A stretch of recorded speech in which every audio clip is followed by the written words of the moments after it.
Perfect. We're recording. So good morning, everybody, and welcome to our second breakout session of the day. I hope you were able to attend the kickoff with Cindy earlier this morning. She had some really great information to share about why you want to say yes in making sure your library is at the heart of your community. So now I would like to introduce our speakers for this session titled Policies of Yes. It can be kind of hard for librarians to make sure we're not stuck in that habit of saying no, particularly around policies. So Jennie and her staff are going to talk to us about being flexible and inclusive with our policies and our interactions with our users. Again, you can find all of their bios on the State Library ILOC webpage, so I'm not going to repeat all of that. But today you are going to be hearing from Kellee Forkenbrock, who is the North Liberty Public Services Librarian, Jennie Garner, who is the director at North Liberty, and Emily O'Sheridan Tabor, who is the Family Services Librarian. So thank you guys, and I am anxious to hear what you have to say today. Good morning, everybody. Welcome. So we did this initially in Reno for the Association for Rural and Small Libraries conference, and it was already called Policies of Yes, so it fit perfectly. We were just talking with Sam about that.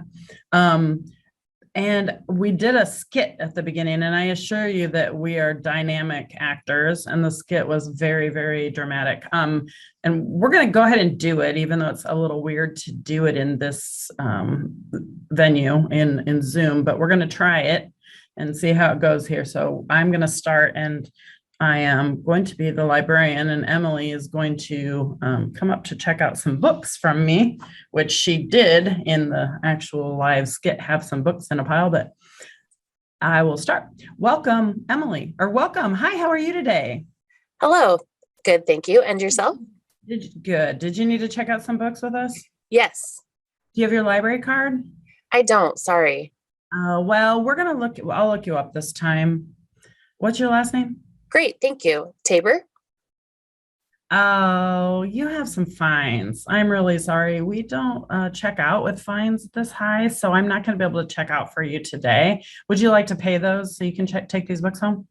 No, I can't today. No. Okay, well, thanks so much for coming in. If you want to pay those, we can check you out the next time. Oh, okay, thank you. No, never mind. Thanks. Exchanges like this happen in libraries every day. When an opportunity to be inclusive arises, sometimes we rely on policy more heavily than empathy. Let's take a look at this scenario again in a different way. Hi, how are you doing today? Good, thanks. How about you? Great. Did you have some stuff to check out? I would, but I don't have my card on me. Oh, that's completely fine. We don't care. We'll just look you up by your name. Can I just get your last name? Oh, fantastic. It's Tabor. Okay, super. Oh, it looks like you have some old fines on your account, but we actually don't charge fines in our library. We stopped doing that. So I'm going to erase those from your account and get these all checked out so you can go home and read them. Oh, fantastic. Thank you. My kids will be so happy. Fantastic. Okay, they're all done, set, and ready to go. Here, have a great day. Thanks, you too. Can you spot the difference in approach? If you have access to the chat box, if you want to just kind of type in any differences you've seen between these two exchanges, we'd love to hear your feedback on our excellent acting.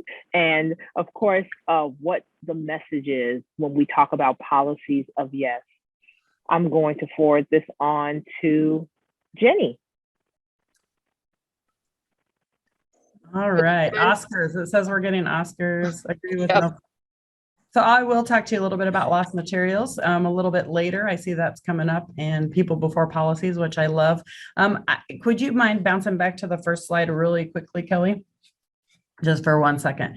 I just wanted to point out the name of our kind of the history and the name behind our slideshow and our talk was we were talking about what we could do. I was asked to give us a talk at ARSL on policy making, which I love doing and I've already done. But the thing is that we I wanted to switch it up.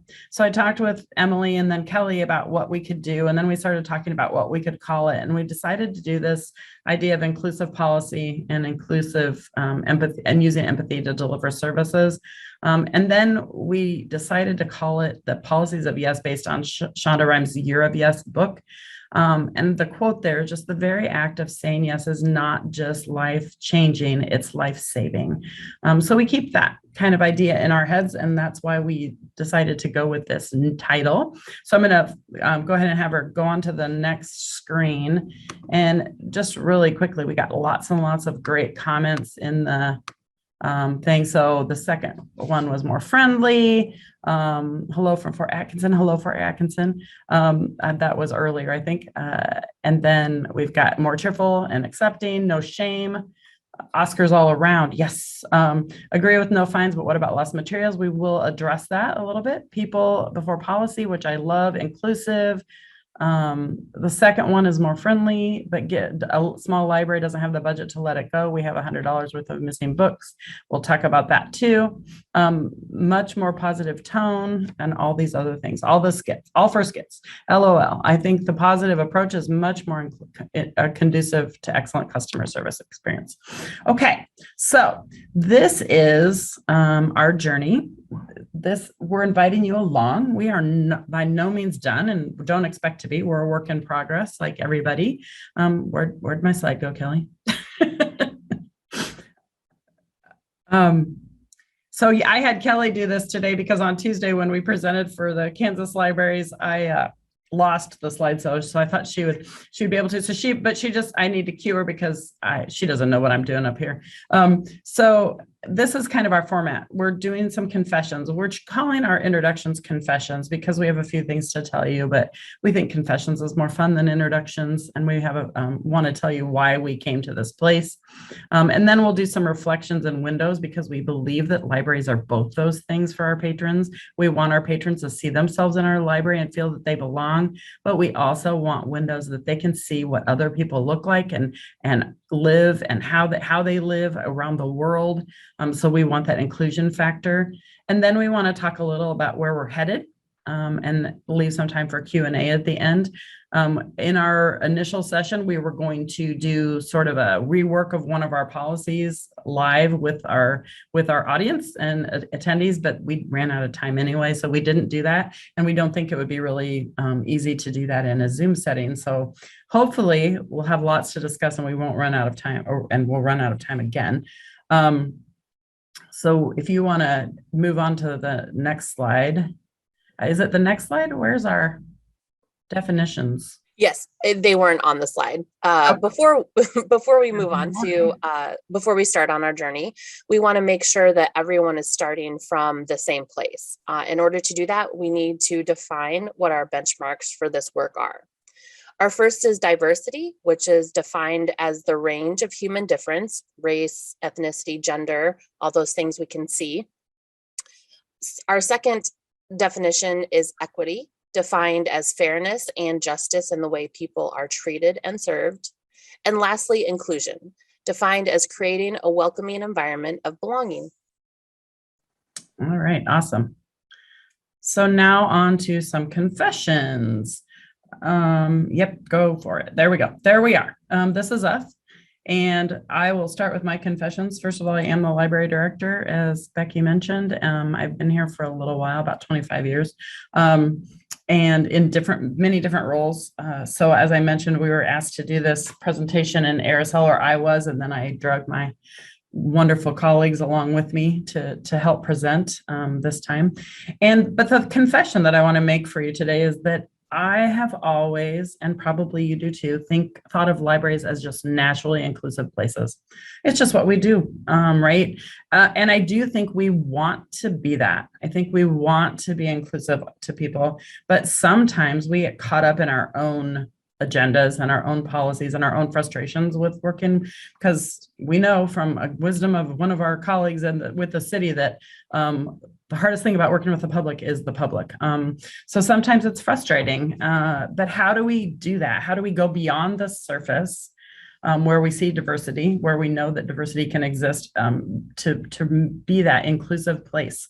and to be welcoming at whatever cost that it might be. Sometimes it's a cost to us, sometimes it's a cost to others if we aren't being inclusive.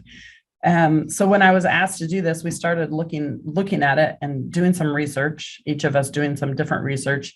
And what we came to is the fact that it's a good time for us to change and change our approach. And I do think we've tried really hard to be an inclusive setting, but we realize now, and we're super excited to take a much deeper dive into that. So I'm going to pass it off to Emily and Kellee for their confessions. Thanks, Jenny. My name is Emily. I am the Family Services Librarian at the North Liberty Library. I do programming and early engagement for kids, early literacy engagement for kids 5 and under and their families. My confession is very similar to Jenny's. I didn't realize the stark difference between diversity and inclusion. I am currently of a professional development curriculum called Project Ready. I am taking my cohort through CLEL, or the Colorado Libraries for Early Literacy.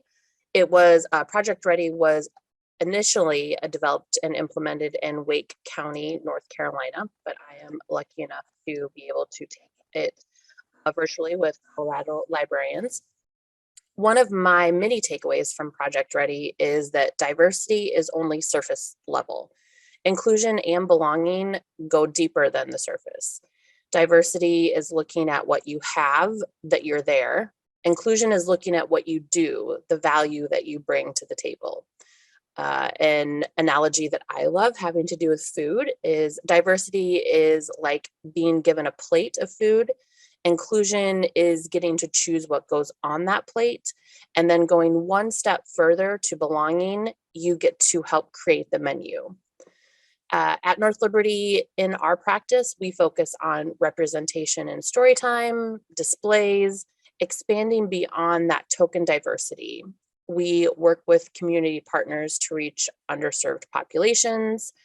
Another initiative that I was part of, coincidentally with Colorado as well, is called Unite for Literacy. They provided about 250 ebooks that we can put on our website for anyone to access. And they are narrated and written in up to 60 different languages by native speakers of those languages. They are for 5 and under. They're kind of easy readers, although anyone can obviously benefit from them. And that goes out to our communities that it's specifically targeted to communities who are learning English as a second language or just coming to the US recently. It's really important to find those bridge contacts to help us understand what programming our community needs and what they want. And barriers make for those folks to access our programming and really access the library as well. I'll turn it over to Kellee. Hi there, I am Kellee Forkenbrock, the Public Services Librarian for North Liberty Library. And I'm also in grad school at the University of Iowa. I started my second semester just here on Tuesday, pursuing my LIS degree. And one conversation that we had in class last semester about DEI and DEI efforts was talking in depth about policy versus procedure. It's something we're going to come back to several times during our presentation, but we think it's important that we as library professionals understand the difference. When we are crafting policy for our library, for our patrons, for our staff, we have to ask ourselves, one, do our policies stand alone? You know, is the policy being implemented with empathy, or is it being implemented to the letter?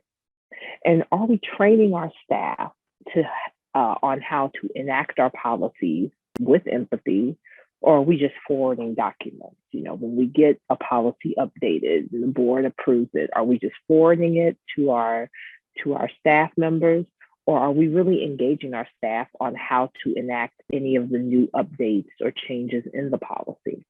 One thing that I've learned, as far as my confession that I've learned from that class discussion, is that policy is words. It's the actual words on the document that we're sending to our staff and we're posting online for our patrons, but the procedure is guided by action. So we have to ask ourselves, what are our actions saying about our library? What are our policies saying about our library? And are we enacting our policies with care? And if we are, even if we are or aren't, how does that impact our patrons' experiences? And I am going to pass it to Jennie. All right, so I'm just going to give you a little bit of background about North Liberty and sort of where we came from in our history with policy, or my history. So our service population in North Liberty is about 20,000, a little bit give or take, and it's really hard to know because we just keep growing and growing and growing. I joke around that in our community, 50% of the people are under the age of 10 and the other 50% are pregnant, which is not quite true, but it feels that way sometimes. We have primarily families, young families, retirees, and a lot of local professionals. The retirees are coming back to help care for grandkids quite often from other communities, or moving here to be with their kiddos and their grandkids. And many of our families, I will tell you that our patron things, when I look at patron numbers and dates, I would say like so many of our patrons are born in the 1980s. It's astounding to me. That age range is really common here. We also have 2 school districts in our community, almost split right down the middle on this by the highway, pretty much. And Emily's kids go to one school district, CCA, which is a smaller, more rural school district. And then we've got the other school district. Kellee's kids go there now. My kids went there. Is the Iowa City Community School District, which is a little more urban, larger school district. And then we also have a private K-8 school in our community. So we have lots of places to serve and lots of diversity within our schools as well. So we're looking at that all the time. When I started as director here, I've been here, like I said, for quite a while. I've served in roles including assistant library, library assistant, teen librarian, assistant director doing teen library stuff. And then when I started as director about 6 years ago, one of the first things I noticed was that our policies were super reactive in many cases, and they were also inconsistent. So not only in one policy, there could be inconsistencies, but there were inconsistencies between our policies. So one policy was directly going against another policy. So one of the first things I did was to have staff really delve deeply into policy with me and look at how we worded our policies, looked at whether our policies made sense, looked at if they were logical for us to have. We got rid of multiple policies, which is a whole nother discussion. Things like somebody asked yesterday, so I'll just tell you, like an archaic cell phone policy. We don't need cell phone policies anymore. We know people need their cell phones to do work. They need their cell phones to be in touch with family or for whatever reason. So if we have a cell phone issue of someone talking loudly or whatnot, then it becomes a conduct issue, as we know. And so we reviewed all of our policies and really meshed them down into a smaller set. We also filled in gaps or looked at them for consistency, added purpose statements to each one. If you can't tell the purpose of your policy, it's likely you don't need that policy, I would say. And we tried to make them proactive and flexible. The reason we want them to be flexible is we want to empower our staff to serve our patrons in the best way possible at the moment. So when I hire new staff, or we're looking at hiring new staff, I tell new staff when they come in, first thing, we have meetings with all of our staff. Every full-timer meets with all the new staff that comes through the door to explain what our jobs are, how we all function together and work together. So I always tell new staff, we hired you because we trust you, and we trust you to do your job effectively. If you're at the desk and you need to make a decision on the fly, you do not need to come ask my permission to do that. You make the decision. If it's not quite what we would normally do, then we'll talk about it and we'll figure it out and we'll adjust and reset. And that's okay. It's okay to make mistakes. Even with our patrons, we can always go back and say, hey, you know what? We shouldn't have done that this time. We're going to fix it for you, or whatever that might be. But if you can say yes, let's work in a way that we can say yes. And if you can't say yes, how can we make it right? How can we connect them to the person who can say yes, or the place that can say yes? That's our role here. So the second thing we did was look, we have a new tagline at our library. It's called Experience Your Library. And that tagline is exactly what it says. When people come through our doors, whether it's to get a book 3 times in 1 week, they're seeking a specific experience every time they walk through our doors. And it's a different experience, even if it's just a book title that's different. And I want every patron who walks through our doors to experience exactly what they've come to do. So that's our goal. You probably all heard of those no logs, where at the desk you keep a log, and if you say no, you write down why you said no, and then we look at how we can make it a yes. So that's kind of what ultimate goal is, to how can we always make it a yes, or a yes, and we aren't able to do that for you, but let's see if we can figure out who can. And finally, we've now started looking at how can we make our policies inclusive and have a commitment to inclusivity. So just for a couple examples of that, we have a policy review committee. It's part of what we're calling our JEDI committee that we'll get into a little bit later.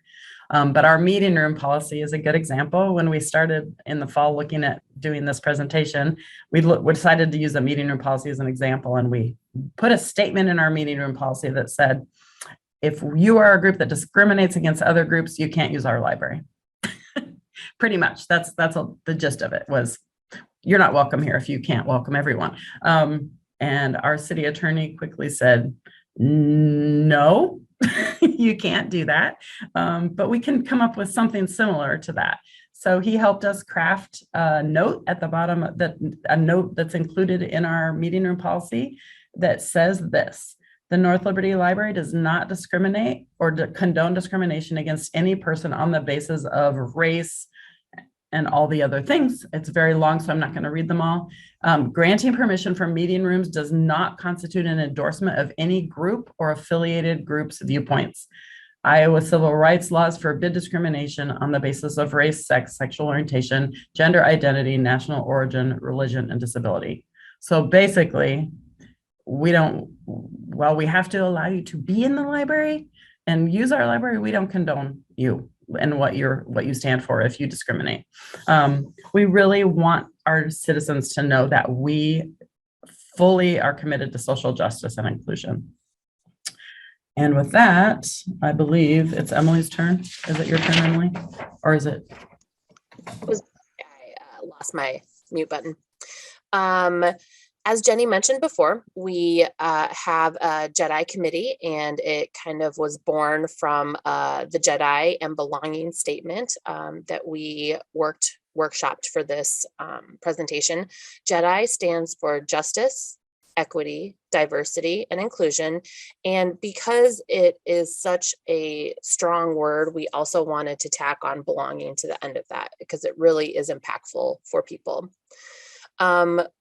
Collaborative or participatory learning and decision making is extremely important to acknowledging the barriers that our library has, and honestly recognize our ignorance, and not only tearing down or removing those barriers, but even in fact what those barriers are to our community. That is where the shared decision making comes in. We have to figure out a way to turn over the power to make decisions to the populations that we want to serve. We strive to have a mindset that you, whoever you may be, belong here in the library. It's not my privilege as a library staff member to give that belonging to you or to anyone who walks through the door. It is already innate. It is built in to our services. And I'll turn it over to Kellee. All right, thank you. Libraries are considered third places in many communities, similar to museums and art galleries. We are a beacon for children, retirees, and the families in between. That's why the discussion about policy versus procedures is so very vital to have with our staff. Two policies that we've worked on diligently as a library have been our library conduct policy and our child safety policies. They were under review when we first presented this information back in October, just in an effort for the library to continue to learn best practices for communicating and engaging our patrons during challenging situations. This pandemic, for example, we've had to create policy around masking and how we create language that is empathetic but firm in policy and procedure. So making sure that we're empathetically using procedures to have a firm policy in place. Another policy that we've worked on in the past, I'm going to do a little Zoom magic and pause my sharing real quick so I can pull up another document. Let's see here.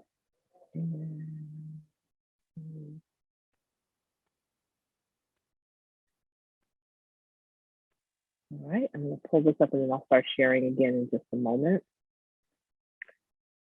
But I want you to have a look at one of our policies in place. See, I'm going to pull it back up and I'll start sharing here in a second.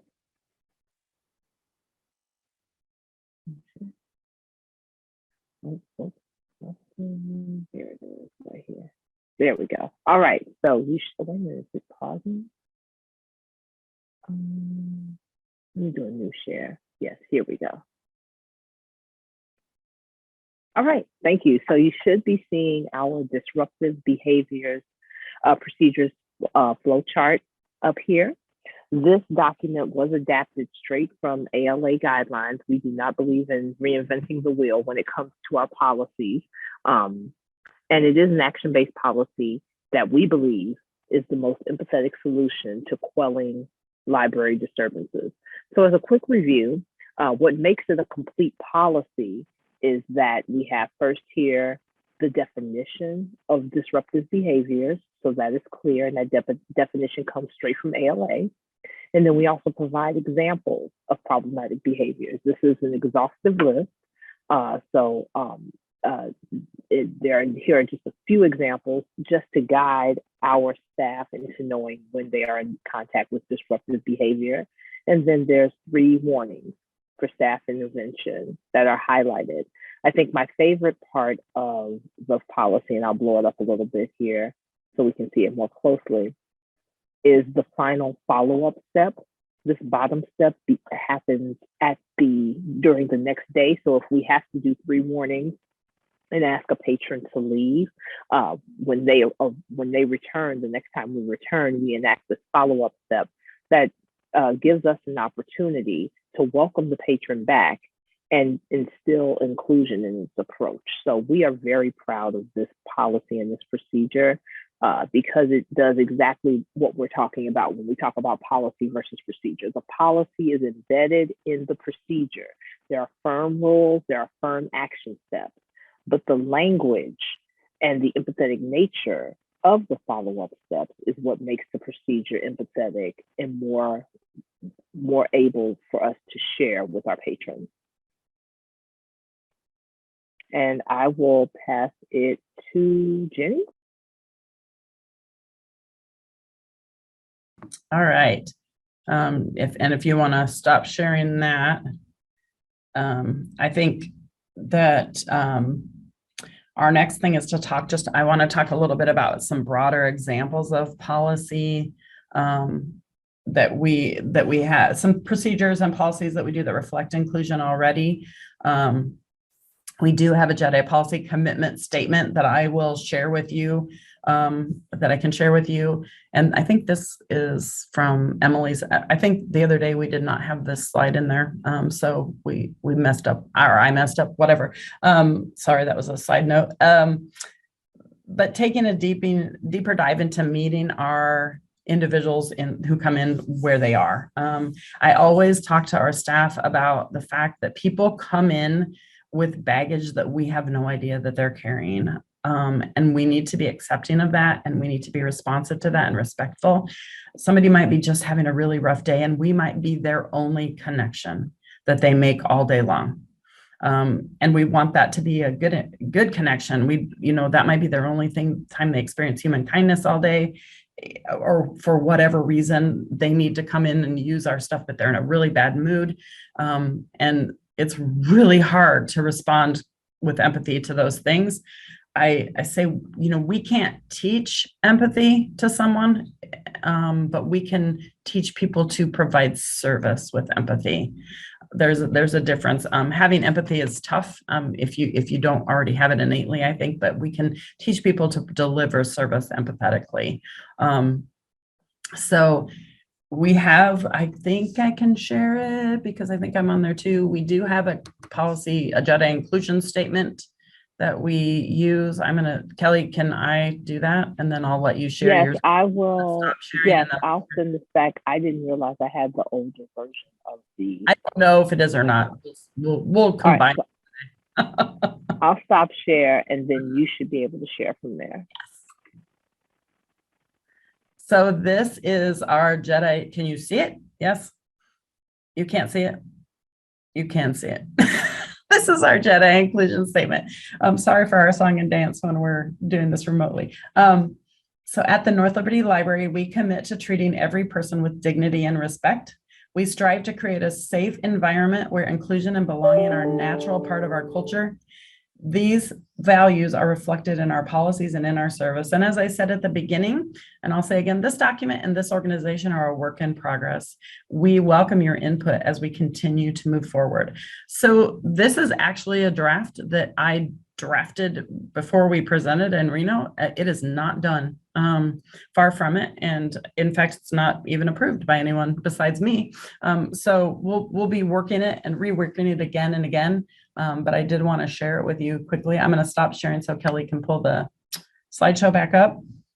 But I want to talk a little bit about some of the other procedures we use to help our patrons feel more comfortable when they come in. I mentioned at the beginning that we went fine free, so I will talk a little bit about that here. We do not charge fines. We do charge if someone loses their material. Certainly, those are, and you mentioned small libraries have a hard time with that. While we charge for lost materials, we have what we call an account reconciliation procedure that we use. So we have basically a 2-page agreement or 1-page agreement that people come in and any of our staff, from our part-timers to our full-timers, can create this agreement with someone. If someone comes in and they have large overdue replacement costs because they haven't returned materials for whatever reason, say they have $200 in DVDs out or whatever, what we do is say, do you have the material? First of all, is it something you can return? And if they do, then we can talk about how we can do that. We can renew it and take the fines off for them for one time so that they can go home and get the materials and bring them back. But if they don't, then we talk about account reconciliation and what it could look like for them. We know we don't have funds to just blatantly toss out materials all the time, although we do delete some fines or some lost materials if we really think someone is in hardship or can't pay based on our conversations. And that is a totally objective thing. It's not subjective at all because we don't know, but we trust our patrons. We do radical trust here. So if they tell us they can't pay, then we just take that as a grain of salt. And someone's asking how we keep track of these. So we have this account reconciliation agreement.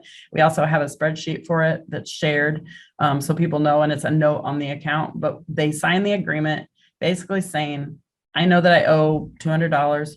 I can only afford to give you $2 a month or $1 a month, and we don't care. That's fine. If they can pay even $1 a month or whatever they can pay, they can still use our library with no barriers, no to access. They have access to everything that anyone else can access. If anything, we might say, we're going to let you take out 3 pieces of material this time for a while until till you feel that you can return them all at once. It's a little hard sometimes for people. So to get them in the habit of returning stuff, we might limit what they take out, but that doesn't mean they can bring those 3 back and get 3 more the very next day. And as long as they can follow that agreement that they've made with us to give their $1 or $2, or at least say to us, hey, I can't pay this month. That's okay. 2, we're going to work through it, and you can still use our library.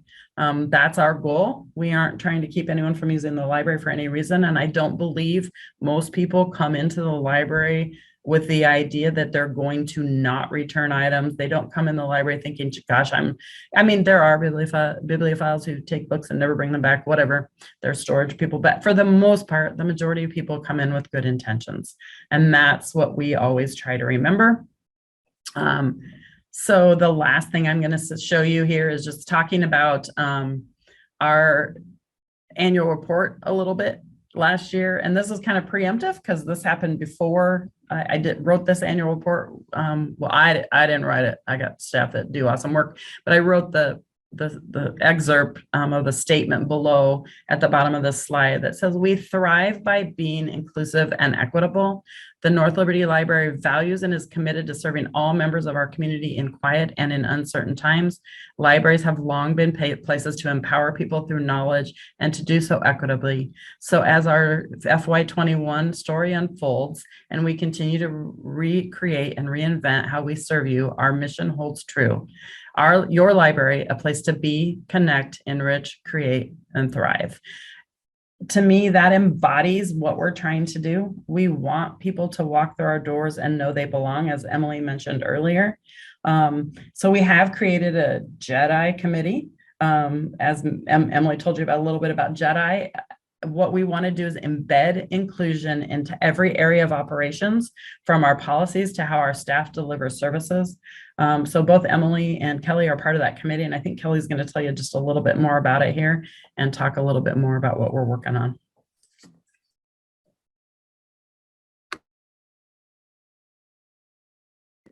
Oh, I lost my mute button. Okay. I think, Emily, are you going next for, or I think, oh, I can move on to this one then here for our partnership, and then Emily will wrap it up. Okay, cool. No one library does it on their own. We've not only borrowed policy adaptations from fellow librarians, as we mentioned before with our disruptive behaviors flowchart, but we've nurtured partnerships with local organizations to better help inform our own policies. One organization that we work very closely with is United Action for Youth, UAY. They are a not-for-profit based in Iowa City.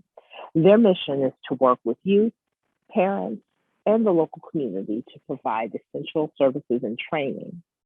UAY has been very instrumental in helping our library draft policy geared toward our teen population, as well as supplying training for our internal staff. In addition to the work that UAY does, students from the University of Iowa's School of Social Work have also been a valuable asset to the library. One of our interns helped to draft the disruptive behavior flowchart we saw earlier in the presentation. And another has been very helpful in seeking grant funding opportunities for our library's needs as well. Again, we cannot be afraid to look beyond our gifts to enhance our libraries. Also, to add on to what Jennie mentioned about the JEDI committee, we are a newly formed committee. I will share what our mission statement. We actually came up with this mission statement this week.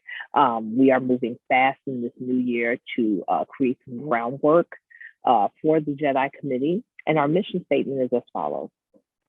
The mission of the library's JEDI committee is to tackle DEI efforts by empowering community members to voice thoughts and needs to make the library a safe and inclusive space for all. And then I will pass it to Emily. Thanks, Kellee. As Jennie mentioned before, we really strive to have our patrons, to provide windows for our patrons. So several examples of this include diversity audits. We want the library to be a mirror and a window for all of our patrons, for them to be able to see themselves and also look out into the broader world. Having our collection reflect our community, being conscious of what we use, what books we use for programming and display, we want to ensure that our patrons see themselves in our collection. Not only know that they belong in the library, but already are, in fact, here in the library. They're here in our programs, they're here in our displays, our collection, and our art on the wall. An additional example of that is our request form and a procedure of ordering patron requests if they align with our selection guidelines.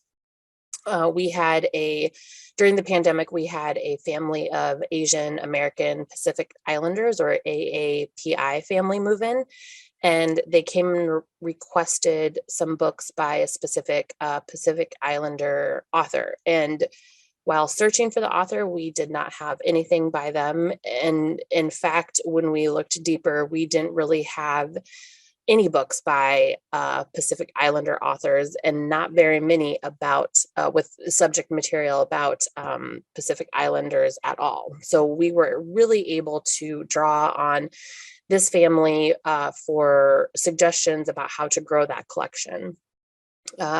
Lastly, and I think not maybe most importantly, but it's very close to the top of the list, is the idea of library neutrality. Like Jennie mentioned earlier, we supported an exclusive statement in our meeting room policy. We firmly believe that not all opinions matter. When those opinions go against, when those opinions discriminate against another group, we don't give them value. In past, libraries have not had a track record of supporting, have not had a good track record.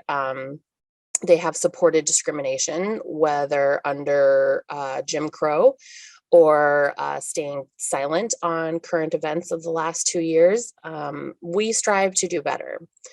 We are committed to offering inclusive services because we want our library to be a safe space for everyone. I'll turn it back over to Jennie.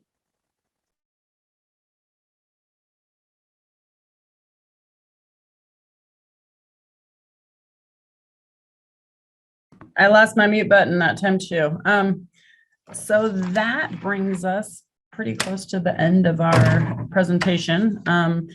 I will say our path forward is continuing with the JEDI work, and we have hired, very fortunately for us, our city supports these things too. So we have a brand new staff person who's full-time working under our communications department, not under our department, but she works with our department very regularly and with the rec department here in the community center. Her title is program coordinator and equity officer, or something like that. So there's a 7-minute warning. Perfect. So we are ready for questions if you guys have them. And our last slide after this one, if you want to bounce forward, Kellee, we can show. We wanted to give you a little bit of insight into who we are and where we come from and why this work is so important to us. As you can see, we all have very diverse families, and you all do too. So this is the reason for our the outside personal reason that we love this work, but also we know that librarians just by nature want to help people. That's what we do. So we want to not lose sight of that when we're helping anyone, and we want to make sure that this is sustainable work, that it's always in the front of our minds, and that it doesn't get forgotten because we've checked a box. So that's why we're here and why we're doing this and why we're sharing it, because we think it's important for everyone. We think it's important, as I mentioned earlier, for libraries to take a stand for social justice and create the most inclusive environments we can by valuing diversity and embracing people who come through our doors. So that's all we have. Does anyone have questions they'd like to ask? This is Becky. I've been trying to kind of follow in the chat, and I didn't see anything that you guys haven't already addressed, except I did have one question. You talked about sharing with the Google Drive. Was that in your slides? Did I miss that, or is that going to be in follow-up? Yes, the Google Drive is actually on the next page. Perfect. The link is on our resources page with it's all of our documents in there. And in fact, we'll take the 2 slideshows that Kellee has and I have. I don't know where that blip happened. There's like 2 slides missing from mine and some other stuff missing. So somewhere along the way, we don't know who has that one, someone else. But it has the link to Project Ready that Emily talked about, the governmental and some other resources that we used in creating this information that we have. And then it has a couple of TED Talks about diversity and inclusion work, and all of our policies are in all the policy we discussed And the I think someone asked if we could share our commitment statement. That's in there. So everything is in that Google Drive. We did have one other little chat that was going on about how to keep track of those people when you forgive and fines. And you talked about a spreadsheet. Would there be a way that you could sort of strip out the information of that spreadsheet and share that as well? I don't know if that would be helpful to people, but it sounded like there were a few people interested in that.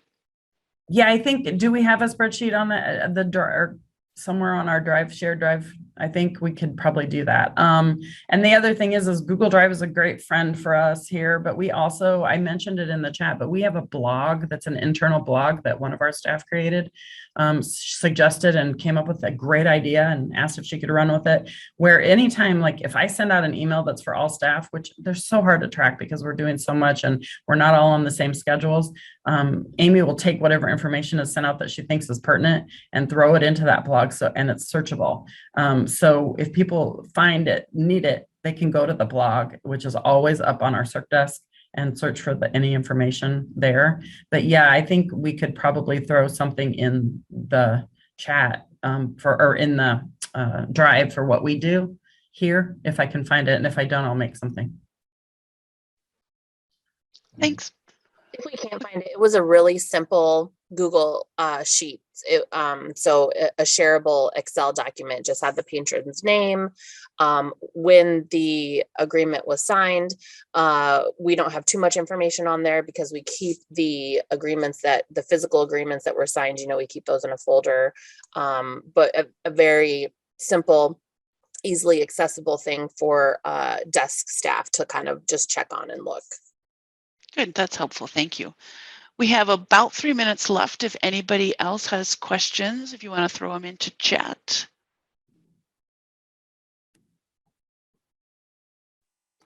Comments, things that you're just like, you're crazy. And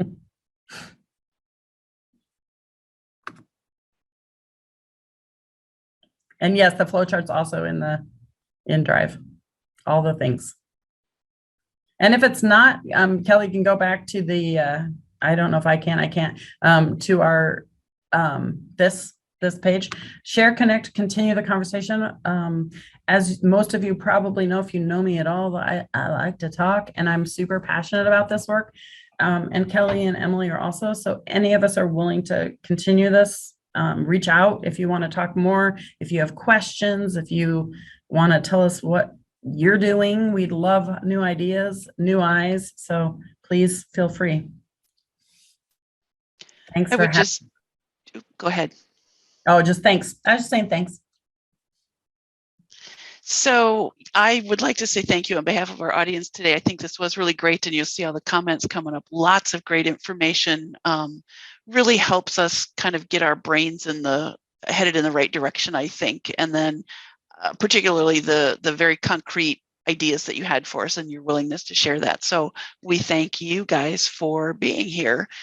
I just have one other thing to say, Sam, if there's anything else that you need to add. I just want to make sure to invite everybody to the lunchtime session. This is our first or second year back doing a lunchtime session for ILOC.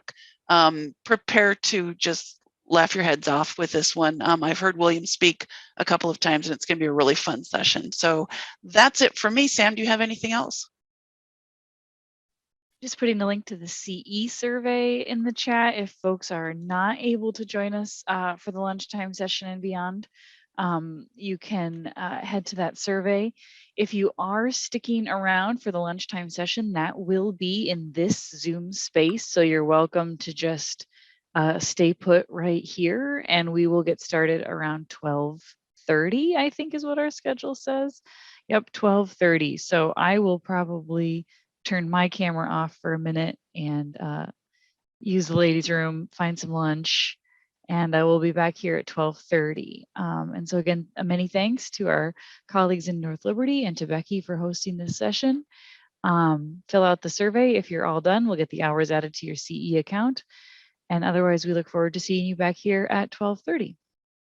I would just chime in lastly and say, because somebody asked this the other day and I didn't think of it, we have an advisory board So when people are saying they need to check with their boards, I understand that completely, but that's why this work is a little bit easier for us.